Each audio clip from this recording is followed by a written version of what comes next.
അല്ല, ആഭ്യന്തരമന്ത്രിയുടെ റിപ്പോർട്ട് ഉണ്ടെന്നുള്ള വാർത്ത മാധ്യമങ്ങളിലൂടെ മാത്രം കാണാൻ ഇപ്പോൾ പറ്റിയിട്ടുള്ളൂ.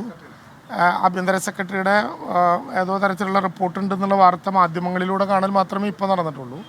യാഥാർത്ഥ്യം എന്താണെന്ന് അന്വേഷിക്കണം.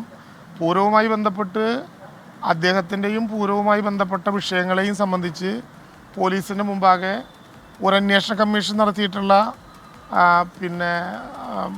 ചോദ്യത്തിന് വളരെ കൃത്യതയോടുകൂടി മറുപടി കൊടുത്തിട്ടുണ്ട്. ആ മറുപടിയിൽ തന്നെ ഞാൻ ഉറച്ചു നിൽക്കുകയാണ്. അത് നേരത്തെ മാധ്യമ സുഹൃത്തുക്കളോടും പറഞ്ഞിരുന്ന കാര്യം തന്നെയാണ്. അത് ഏതെങ്കിലും വിധത്തിൽ വ്യത്യസ്തമായിട്ടുള്ള അഭിപ്രായമില്ല. ആ കാര്യം തന്നെയാണ് അന്വേഷണ കമ്മീഷന് മുമ്പും മന്ത്രി എന്ന നിലയിൽ ചോദിച്ചപ്പോൾ മൊഴിയായി കൊടുത്തിട്ടുള്ളത്. ആ മൊഴികളിൽ ഉറച്ചു നിൽക്കുന്നു.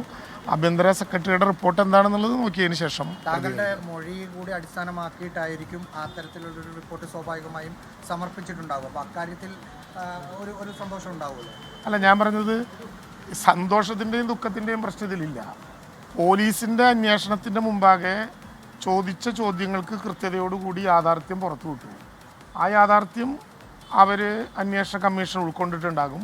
അത് സംബന്ധിച്ച് എന്ത് നിലപാടാണ് എടുത്തിട്ടുള്ളത് എന്നറിയില്ല. അക്കാര്യത്തിൽ ഞാൻ പറഞ്ഞത് ഏതെങ്കിലും വിധത്തിലുള്ള ഒരു ഉദ്യോഗസ്ഥനെതിരായിട്ടോ ഒരാൾക്കെതിരായിട്ടുള്ള നടപടിയെക്കുറിച്ചല്ല. അവിടെ ഉണ്ടായ സംഭവങ്ങളെക്കുറിച്ചിട്ടുള്ള കൃത്യമായിട്ടുള്ള എൻ്റെ ബോധ്യത്തിനനുസരിച്ചിട്ടുള്ള വിവരങ്ങൾ അവിടെ അറിയിച്ചിട്ടുണ്ട്. റിപ്പോർട്ട് എന്താണെന്ന് ഞാനിതുവരെ കാണുകയോ കേൾക്കുകയോ ചെയ്തിട്ടില്ല. ആ വിവരം അറിഞ്ഞതിന് ശേഷം തുടർന്ന് പ്രതികരിക്കുകയും ചെയ്യും. സർക്കാർ നിരന്തരം പ്രതിസന്ധിയിലാണ്. ശബരിമലയിൽ ട്രാക്ടറിൽ ആർക്കും കയറാൻ അനുവാദമില്ല. പക്ഷെ അദ്ദേഹം വീണ്ടും അങ്ങനെ ഒരു നിയമലംഘനം കൂടി നടത്തിയിരിക്കുകയാണ്. ഉന്നത ഉദ്യോഗസ്ഥരാണ്. അത്തരം ഒരു നടപടികൾ സർക്കാരിൻ്റെയും വകുപ്പിൻ്റെയും മുമ്പിലുള്ളൊരു കാര്യത്തെക്കുറിച്ച് മന്ത്രി ഒരു അഭിപ്രായം പറയേണ്ട ഘട്ടമില്ല. അതുകൊണ്ടാണ് ഞാൻ പറഞ്ഞത് ഈ വിഷയങ്ങളെ സംബന്ധിച്ച് ആഭ്യന്തര സെക്രട്ടറി പുറത്തുവിട്ടു അല്ലെങ്കിൽ എടുത്തു എഴുതി എന്നൊക്കെ പറയുന്ന റിപ്പോർട്ടുകളെ കുറിച്ച് ഉൾപ്പെടെ കേട്ടറിവ് മാത്രമേ എൻ്റെ മുമ്പിലുള്ളൂ.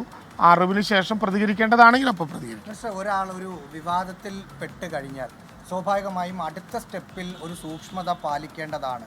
പക്ഷേ ഇപ്പോൾ അജിത് കുമാർ ഇപ്പോൾ നേരത്തെ ചോദിച്ച പോലെ വീണ്ടും ശബരിമലയിൽ ട്രാക്ടറിൽ പോയിരിക്കുന്നു എന്നൊക്കെ പറയുമ്പോൾ, കാരണം അതിനകത്തൊരു പ്രശ്നം എന്ന് പറഞ്ഞാൽ പൊതുസമൂഹത്തിന് മുമ്പിൽ തെറ്റായ രീതി കൈകാര്യം ചെയ്ത ഒരാളെന്ന നിലയിൽ നിൽക്കുന്ന ഒരാളാണ്. വീണ്ടും വീണ്ടും അദ്ദേഹം അതിന് മുതിരുന്നു എന്നതൊരു പ്രശ്നമല്ലേ?